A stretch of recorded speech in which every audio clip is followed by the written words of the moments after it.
Imagínate por un momento que estás en una barca, y la barca es tu vida, una barca individual. Bueno, si estás casado, puede ser una barca de dos, o una familia, una barca familiar. Pero piensa en una barca tuya, tu vida. En este momento piensa en ti. Estás en una barca, en un lago o en un mar, y esta es la vida que ahora mismo tienes.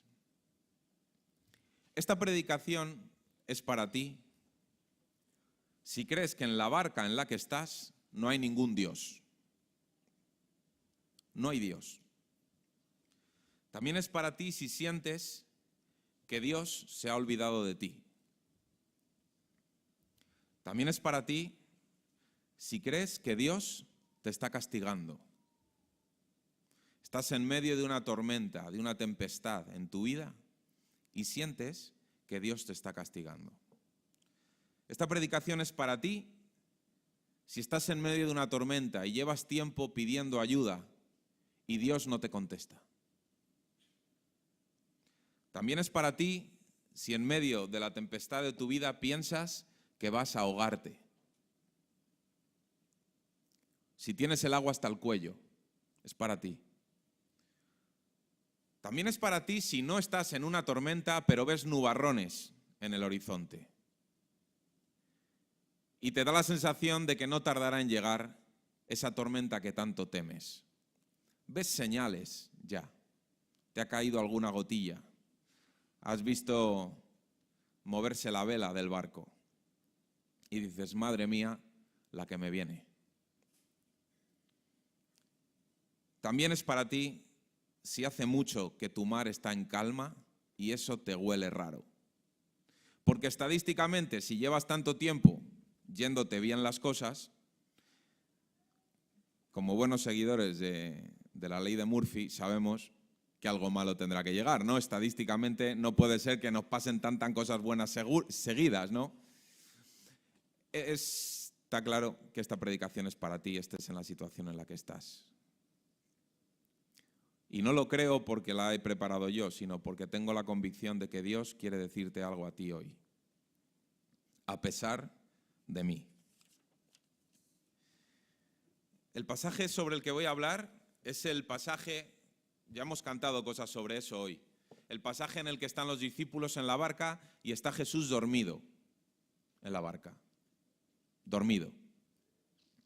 Este pasaje está en tres evangelios, en el evangelio de Mateo, en el evangelio de Marcos y en el evangelio de Lucas.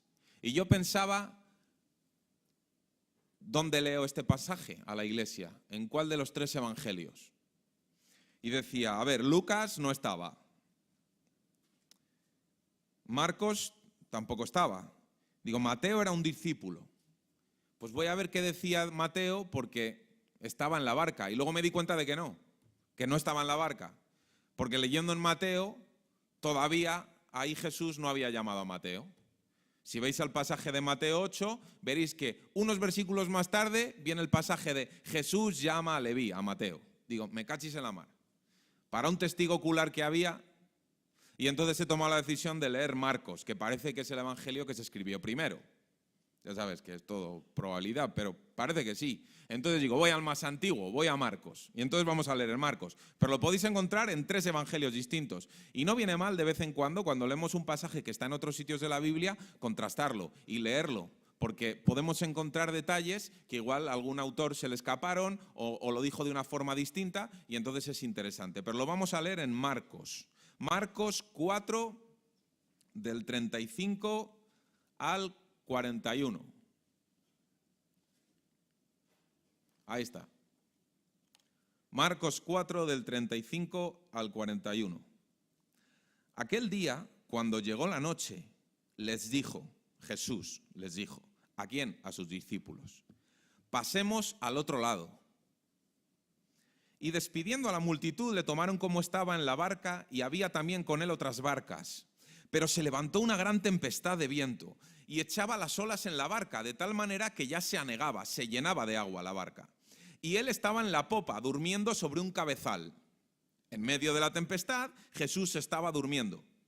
Y le despertaron y le dijeron: Maestro, ¿no tienes cuidado que nos morimos? Y levantándose reprendió al viento y dijo al mar: Calla, enmudece. Y cesó el viento. Y se hizo grande bonanza. Y Jesús les dijo: ¿Por qué estáis así, amedrentados, asustados? ¿Cómo no tenéis fe?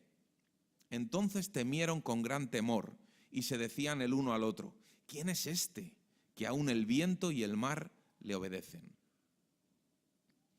Bueno, pues el mar en el que están es este, el mar de Galilea. ¿Lo veis ahí arriba? Si os imagináis el mapa de Palestina, tenemos un mar pequeñito arriba, tenemos el río Jordán, que va así, y abajo otro mar más grande, ¿no? El de arriba, el mar de Galilea, que también se llama lago Tiberíades, es un mar de agua dulce. En realidad es un lago. Pero bueno, ahí veis que en inglés lo llama mar de Galilea y también en español también se dice mar de Galilea. Ellos estaban en la región, en la ciudad de Capernaum. Mira, si veis ahí arriba a la izquierda, casi arriba del todo del mar de Galilea, hay una ciudad que se llama Capernaum. Ahí estaban cuando empieza este pasaje. Y ahora vamos a ver lo que había pasado ese día, porque es interesante. Ese día había sido de esos días como para perdértelos. Y entonces está Jesús allí y les dice a sus discípulos, había muchísima gente. Imaginaos la playa abarrotada de gente, Jesús agobiado ya, y les dice: vámonos al otro lado. Y entonces se montan en la barca y empiezan a navegar hacia la derecha, es decir, al otro lado del mar, a lo que se llama Transjordania, al otro lado del mar porque es al otro lado del Jordán, hacia la derecha. Pero sabemos que fueron hacia la derecha y un poquito hacia abajo, es decir, hacia el sureste. ¿Por qué lo sabemos? Porque lo que ocurre después tiene lugar en una región de los Gadarenos. ¿Veis que hay una ciudad ahí que se llama Gadara, donde está ese globito rojo? Pues ahí es donde tiene lugar un milagro que hace Jesús nada más llegar al otro lado. Así que igual fue un poquito más arriba, porque la región de los Gadarenos no era la ciudad de Gadara, sino una región más amplia, ¿no? Pero el caso es que parece ser, y digo parece ser, porque no lo dice hacia dónde fueron, que fueron hacia abajo y hacia la derecha. Es decir, cruzando el mar, si os imagináis, desde Capernaum, en diagonal hacia abajo, en dirección a donde pone Ipus o Gadara, así, hacia abajo. Es un lago pequeñito, pero les pilló una tormenta. Les pilló una tormenta de viento. Es decir, no es que el mar se empezara, sino el mismo viento empezó a hacer que el agua comenzara a llenar la barca. Y se hundían. Muchos de estos discípulos eran pescadores, eran marineros experimentados. No era gente que se subía por primera vez en una barca. Estaban acostumbrados, sabían lo que eran las tempestades y por eso sabían que corrían un peligro muy gordo. ¿Qué había pasado ese día antes de subir a la barca? Pues mirad, ese día, y si no fue ese día fue el día anterior, porque ya sabéis que los evangelios no son biografías al uso, y hay veces que no sabemos si nos lo está diciendo de forma ordenada o no, pero Marcos la verdad es que es muy escueto y muy concreto, y entonces va diciendo y después, y justo después, entonces nos da la sensación de que realmente era justo después, ¿vale? Entonces parece ser que aquel mismo día, fijaos todo lo que había pasado. Ese mismo día, ya era de noche, ¿vale? Pues durante ese día lo que había pasado es, Jesús había sanado a un leproso, Jesús había sanado al siervo de un centurión, Jesús había sanado a la suegra de Pedro, había sanado además, ya antes de subir a la barca, a muchos endemoniados y enfermos. Fijaos todo lo que había hecho. Eso lo leemos en Mateo, pero además en Marcos nos narra bastantes parábolas que parece que ese mismo día Jesús había narrado. Por ejemplo, la parábola del sembrador, la parábola de la semilla que crece y la parábola de la semilla de mostaza. Si no había sido ese mismo día, había sido el día anterior. Es decir, durante 24 horas habían pasado todas estas cosas. Y los discípulos las habían visto. Habían visto cómo salían demonios de personas. Habían visto cómo se sanaba un leproso. Que eso es algo muy visual, ¿eh? No, me duele la cabeza. ¡Ay, ya no me duele! Vale, pues te tengo que creer. Pero lo de la lepra se ve. Había sanado al siervo de un centurión, había sanado a la suegra de Pedro, que por mucho que sea suegra, Había que ayudarla y Jesús lo sabía. Y los discípulos lo habían visto. Pero aquí están, en medio de la barca, pensando que se mueren. Ya está, este es el fin. Y Jesús dormido. ¿Y qué es lo que va a pasar el día después?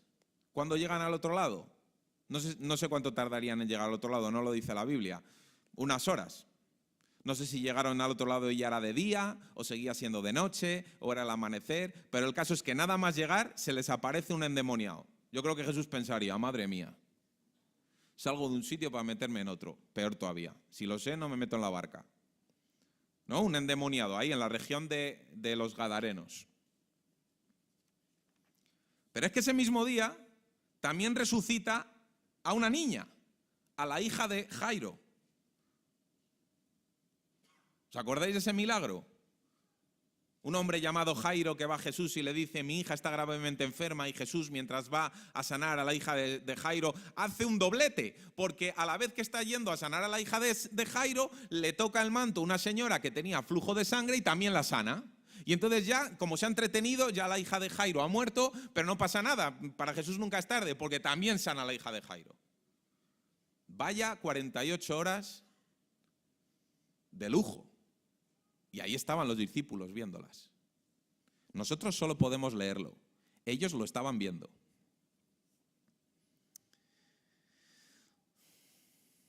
Pero nos encontramos en esta situación, en la tormenta. Hemos visto lo que había pasado y sabemos lo que iba a pasar. Pero el caso es que en ese momento los discípulos estaban en aprietos y Jesús ni estaba ni se le esperaba. Estaba dormido. ¿Así estás tú? No dormido, espero. Digo lo otro. En aprietos, en apuros, pasándolo mal, con incertidumbre. Y es que esto del silencio de Dios es interesante. Voy a hacer una encuesta para los que os hayáis dormidos. ¿Por qué estaba dormido Jesús? A ver qué pensáis. Os voy a dar 4 opciones. Que todavía no he dado ninguna. Ya se está adelantando, macho. Además hay que levantar la mano para participar. Venga, voy con la primera, Jesús estaba dormido porque tenía mucho sueño tras un día duro. ¿Tiene sentido esto? Os acabo de narrar el día que había tenido Jesús, Venga, hombre. Por muy duro que sea el trabajo que tenéis, tan duro como este que había tenido Jesús, estaba destrozado y era de noche ya. Esta es una explicación plausible. Jesús estaba muy cansado después de un día tan duro. 2, porque el vaivén de la barca le hizo que le entrara sueño. Yo a mi hija, la tercera, Abril, le da igual lo del traqueteo este. Pero los anteriores sí que, de mucho insistir, o vomitaban o se dormían. Le entró así modorrilla, ¿no? Y dijo, ay, la verdad es que qué a gusto, ¿no? Con las olillas. Ay, se quedó dormido. Mientras los discípulos estaban a punto de morir. Esta ya me convence menos. No os quiero condicionar, pero esta no es la buena. Pero vamos, que no os quiero... 3, porque quería fastidiar a los discípulos. Yo me imagino a Jesús abriendo un ojo un poco y diciendo, toma, sufrid un poco. Ay, mira Pedro, ay. Pedro se lo está haciendo encima. ¿No? Y disfrutando. Y dice, toma, vamos, venga, para que veáis lo que es, ¿no? 4, porque quería enseñarles algo. La verdad es que sinceramente yo estoy entre la primera y la cuarta. O sea, es totalmente comprensible que Jesús se hubiera quedado dormido. Ahora, también pienso que Jesús, además de ser 100% hombre, era el Hijo de Dios. Si Jesús hubiera querido aguantar el sueño, lo habría podido aguantar, ¿sí o no? A ver, que estuvo 40 días sin comer ni beber, A ver quién es capaz. A ver si va a poder estar 40 días sin comer ni beber y no va a ser capaz de esperar a dormir a llegar al otro lado. Que tampoco habría podido, por lo que hemos visto luego, porque se le lió la cosa nada más llegar. Lo que creo es que, y además creo que esa es la razón por la que este pasaje está en 3 de los 4 evangelios, es que no solamente les quería enseñar algo a sus discípulos, sino que a nosotros también. Esa es la sensación que me da a mí. No sé si Jesús estaba dormido, o se estaba haciendo el dormido, o se había dormido a propósito, o se había dejado dormir. Que a mí me parece una de las ideas más bonitas que existen, dejarse dormir. Es decir, te empieza a entrar así y dices, no voy a hacer absolutamente nada por evitarlo. A mí me gusta mucho hacer esto. Puede ser que Jesús lo hizo, pero si lo hizo aposta. Lo que no me quiero creer es que Jesús se durmiera sin querer y que aguantara dormido con la que estaba cayendo. Me parece complicado. Pero bueno, son suposiciones. Estoy seguro de que Jesús quería enseñar algo a sus discípulos allí. Y vaya si se lo enseñó. Pero durante ese tiempo Jesús estaba callado. No sabemos si roncando, pero sin hablar. Callado. El silencio de Dios. Qué interesante es esto del silencio de Dios. Pues claro que hay veces que Dios está en silencio. Y claro que hay veces que Dios no responde. Y claro que hay veces que Dios no responde lo que tú le estás pidiendo, no lo responde pronto. Hay veces que lo responde muy tarde y hay veces, y escucha, que no responde nunca a lo que tú pides. Nunca. Es que preparando esta predicación empiezo a ver imágenes en YouTube y hay una que pone algo que no predicamos en esta iglesia. Si Dios tarda en darte lo que pides, es porque está preparando lo que estás pidiendo para dártelo. ¿O no? ¿O no? En esta iglesia no predicamos que Dios te da todo lo que pides. Y que el hecho de que te lo dé o no te lo dé depende de tu fe. Eso no es lo que creemos. Porque en la Biblia tenemos muchos ejemplos en los que pidieron y pidieron y pidieron creyendo que era posible y Dios decidió que no. Así que no es que haya veces que Dios tarda en contestar, es que hay veces que contesta, pero no siempre lo que tú pides. Ahora, sí, lo que predicamos en esta iglesia es que Dios quiere lo mejor para ti. Eso sí. Y que la forma de contestar de Dios es lo que sabe que es lo mejor para ti y para la extensión de su reino. Eso sí que lo sabemos. Y eso sí que lo predicamos. Que Dios tiene cuidado de nosotros y que no se tapa los oídos cuando oramos. Claro que no. Hay muchos personajes en la Biblia que experimentaron el silencio de Dios. El terrible silencio de Dios. Porque si la voz de Dios es atronadora, creo que más atronador es el silencio de Dios.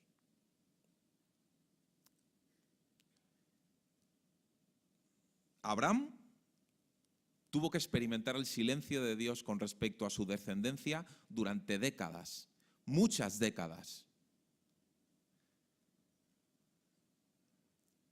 Jacob estuvo muchos años pensando que su hijo José había muerto, comido por un animal salvaje.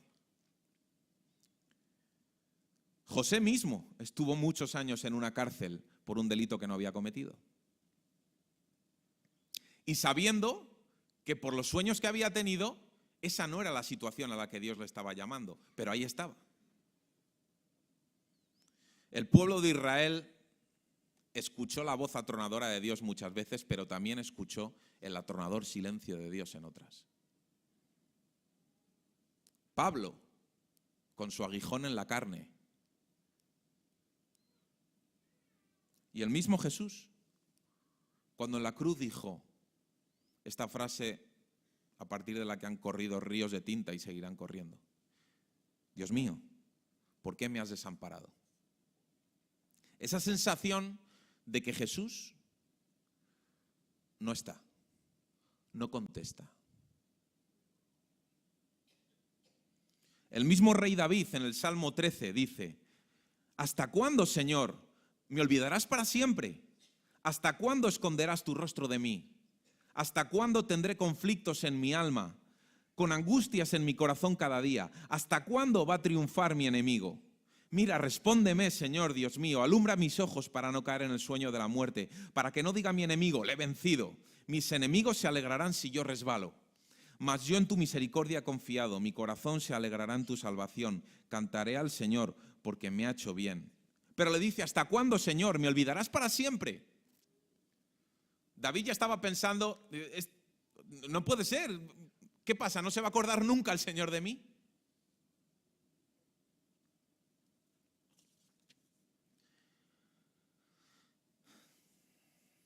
Jesús quería probar la fe de los discípulos. Quería probar su fe, como lo hizo muchas otras veces, como lo hace con nosotros. Ahora, esto de probar la fe, ¿qué significa? Yo lo he pensado muchas veces. Mi opinión es que no creo que Dios pruebe nuestra fe de la forma en la que nosotros creemos que significa probar. ¿Qué pasa? ¿Que Dios no sabe cuál es nuestra fe y tiene que comprobarlo? ¿De verdad Dios tiene que hacernos pasar por una circunstancia adversa para obtener información sobre nuestra fe? ¿No sabe ya de antemano la fe que tenemos? Más bien pienso que Jesús quiere educar nuestra fe, ayudar a potenciar, desarrollar nuestra fe mediante las pruebas. Cada vez que mi fe es probada, no porque Jesús, no porque Dios quiera obtener información sobre mi fe, sino porque sabiendo lo débil de mi fe, quiere fortalecerla. Hebreos 11 dice que la fe es la certeza de lo que se espera, la convicción de lo que no se ve, y que por ella alcanzaron buen testimonio los antiguos. Es decir, la fe es la certeza de lo que está por venir, ¿no? Porque no lo veo. Pero a mí me parece que esa es una visión incompleta de la fe. Porque la fe también tiene que ver con lo que viene después en Hebreos 11. Toda la ristra de la historia de los hombres de fe de la que nosotros podemos aprender. Es que la fe que tuvo Abraham no podía estar fundada en lo que Dios hizo después en Jacob, o en lo que Dios hizo en José, o en lo que Dios hizo en Moisés, porque no existían todavía. Pobre Abraham. Si Abraham tenía que basar parte de su fe en lo que Dios había hecho, tenía esto. Nosotros tenemos esto. Porque tenemos lo que Dios hizo en Abraham, lo que Dios hizo en Isaac, lo que Dios hizo en Jacob, lo que Dios hizo en José, en Moisés, en Josué, en todos los profetas, en los... ¿Entendéis? Nosotros tenemos muchísimo material sobre la fe y sobre el poder de Dios. A mí me da que toda esa ventaja que tenemos sobre estos grandes hombres de la fe es una responsabilidad. ¿A quién le tiene que pedir más Dios? ¿A Abraham o a mí? Pues a mí. ¿Sabéis por qué? Porque yo sé lo que Dios hizo con Abraham. Abraham todavía no lo sabía. Pero yo sé lo que Dios hizo con su hijo y con su nieto. Y sé que Dios hizo de Abraham una nación. Abraham no lo vio. Yo sí. Así que ¿a quién le va a pedir más? Si Abraham estuviera en una barca con grandes olas y yo estuviera en otra igual, yo tendría más responsabilidad que Abraham. Porque yo tengo esto que Abraham no tenía. ¿Pensáis lo mismo que yo? Esto es una opinión, esto no está en ningún sitio, pero yo estoy convencido. Y la verdad es que es una carga grande que tengo, ¿eh? Fijaos en Éxodo. En Éxodo 14, del 10 al 12. Dice, ¿os acordáis? Este es el pasaje en el que el pueblo de Israel, después de las 10 plagas, por fin Faraón parece que deja ir al pueblo, o Dios deja de endurecer su corazón, o como lo quieras pensar, pero el caso es que el pueblo por fin sale de Egipto.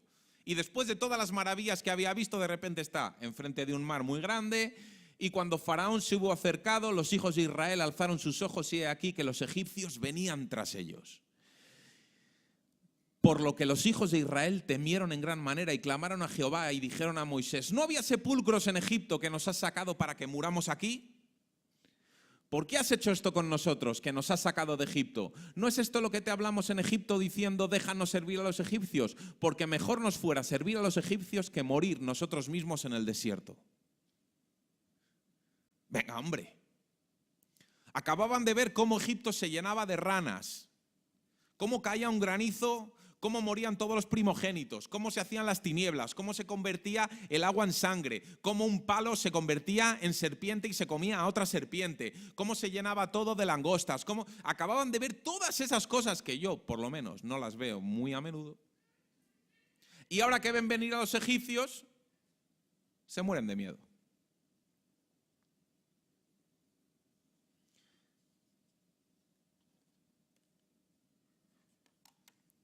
O el ejemplo que vemos en Marcos 8, del 1 al 4, con la alimentación de los 4.000. A veces es interesante ver dónde están situados los pasajes. Porque tú lees la alimentación de los 4.000, que está en el capítulo 8, y dices: esto me suena muchísimo, pero no eran 4.000, creo que eran 5.000. A ver si se van a ver, claro, yo creo que un evangelista dice que 4.000 y otro dice que 5.000. Y ahí ves un fallo en la Biblia. Toma, qué listo soy. Hasta que te das cuenta de que es el mismo evangelista el que narra las dos. Ahí dice: ay, me cachis, me he hecho el listo. 2 capítulos antes, el mismo evangelista narra la alimentación de los 5.000. Y los discípulos estaban allí, viendo cómo Jesús, con 5 panes y 2 peces, daba de comer a 5.000 personas, 5.000 hombres más mujeres y niños, y sobraban un montón de cestas. 2 capítulos después, que no sé a cuánto tiempo correspondería, pero vamos, leyéndolo son 2 capitulillos que tardas en leértelo un rato, vuelven a estar en la misma circunstancia, pero más fácil todavía, porque ahora en vez de ser 5.000, solo son 4.000, venga, hombre. Y vuelven a decir: en aquellos días, como había una gran multitud y no tenían qué comer, Jesús llamó a sus discípulos y les dijo: tengo compasión de la gente, porque ya hace 3 días que están conmigo y no tienen qué comer. Y si los enviaren ayunas a sus casas, se desmayarán en el camino, pues algunos de ellos han venido de lejos. Y sus discípulos le respondieron: hombre Jesús, pues igual que hiciste hace 2 capítulos, vuelve a hacerlo, multiplica los panes y los peces. Eso habría tenido sentido que respondieran los discípulos, ¿no? Pero no. Lo que dicen es: ¿y de dónde podrá alguien saciar de pan a estos aquí en el desierto? ¿Pero cómo que de dónde? Pues con una lombriz que encuentres, ya Jesús ya tiene material. Si lo único que necesita es energía para transformarla, por si no quisiera violentarlo de que ni se crea ni se destruye. ¿Cómo que de dónde? Si lo acabáis de ver. Os la he puesto botando en el área y no la habéis podido rematar.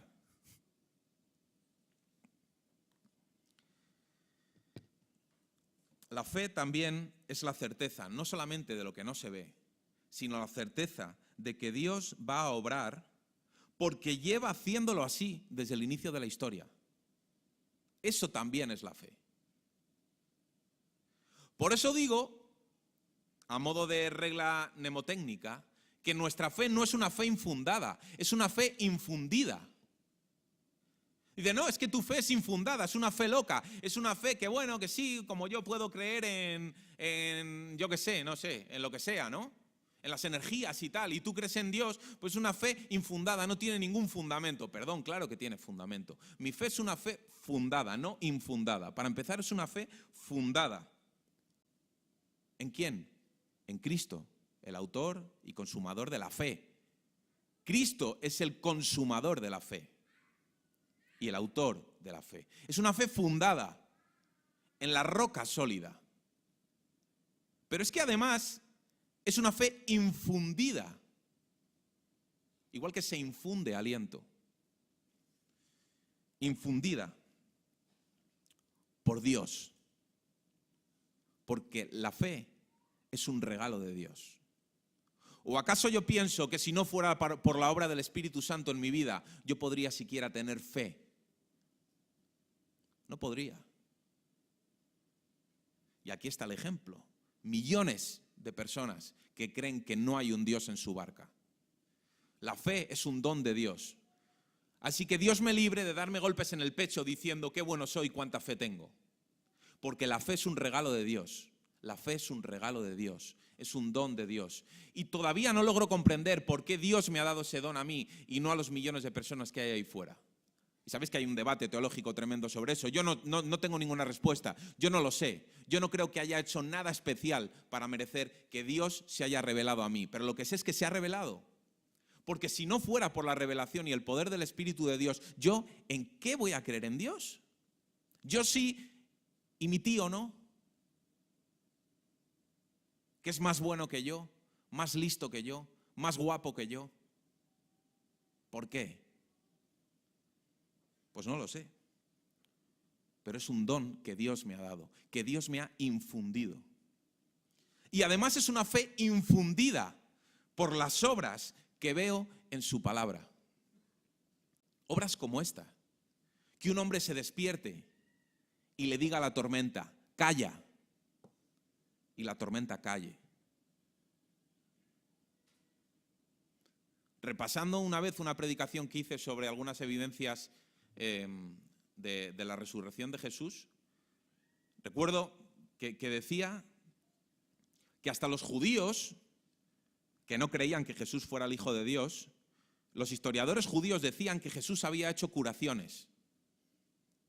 Fijaos, judíos que no creían que Jesús era el Hijo de Dios, que creían que Jesús era un farsante y que por eso lo crucificaron y pidieron que lo crucificaran. Esos mismos decían que Jesús era una persona que había hecho curaciones.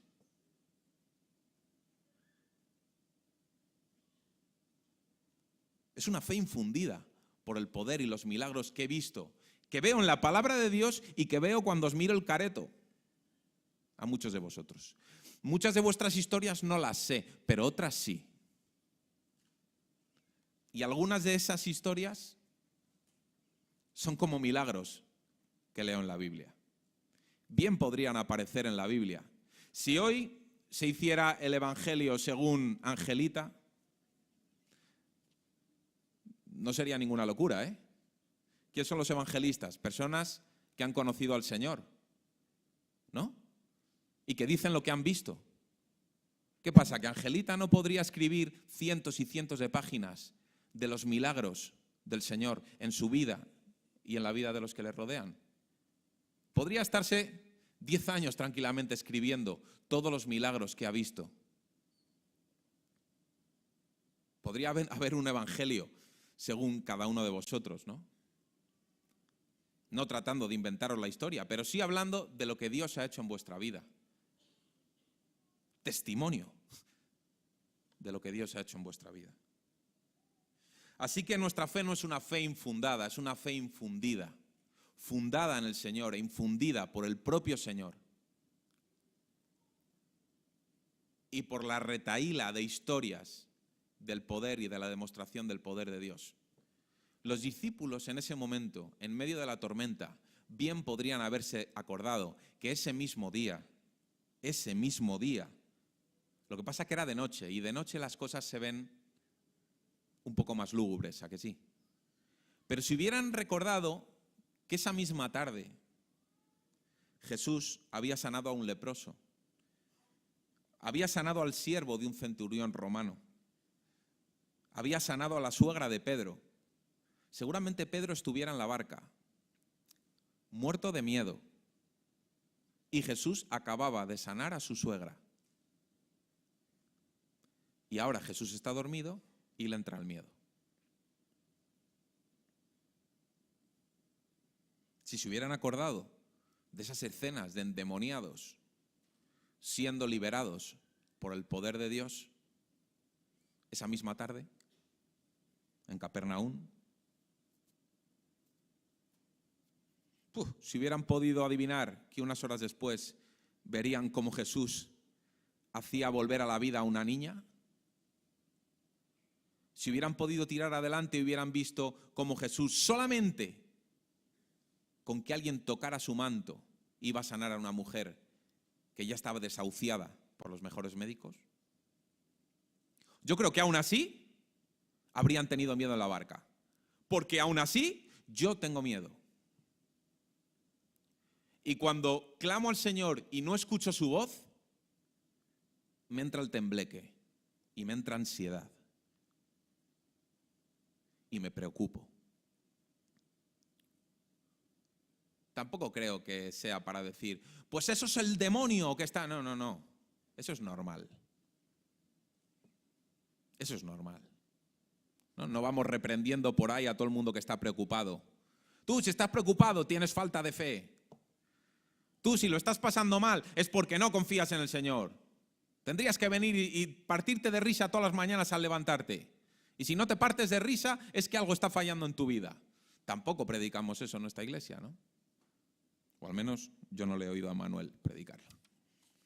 Y a mí tampoco me oiréis. Pero en medio de la tormenta, cuando Jesús está dormido, yo os invito a la siguiente reflexión. Y con esto acabo. En lugar de preguntar, ¿por qué duermes, Dios? Yo os invito a preguntar, ¿para qué duermes, Dios? ¿Cuál es tu propósito? ¿Qué quieres enseñarme? En medio de esta dificultad de mi vida, ¿para qué estás dormido? ¿Para qué tu silencio? ¿Para qué? No por qué. ¿Para qué? ¿Para qué te estás haciendo el dormido? Que yo sé que no estás dormido. ¿Para qué? ¿Qué quieres? ¿Qué pides de mí? Porque igual lo único que pide es que vayas y le despiertes. Igual es lo único que pide. Hombre, ya era hora de que me despertaras.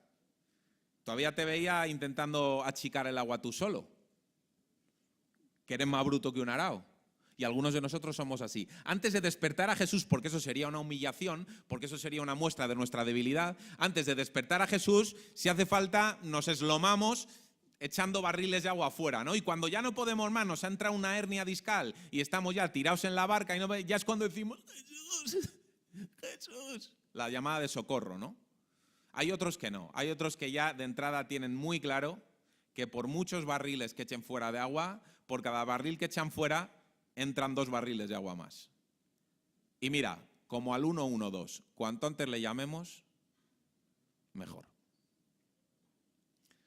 Jesús, ¿para qué duermes?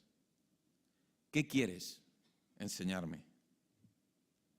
Despierta a Dios con fe de que Él es la solución.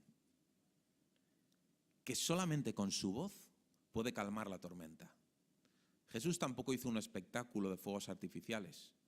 Simplemente se levantó y le dijo a la tormenta, calla, que aquí está papi. Silencio. Sin aspavientos, ¿eh? Aunque algunas imágenes así, parece que es Jesús que está prácticamente como tipo Dragon Ball, ¿no? A punto de echar ahí un superpoder. No, no, no. Calla. Y la tempestad se calló. Recuerda que, como dice esa canción, Jesús sí que está en tu barca. Sí que está en tu barca. Siempre. Que siempre ha sido fiel.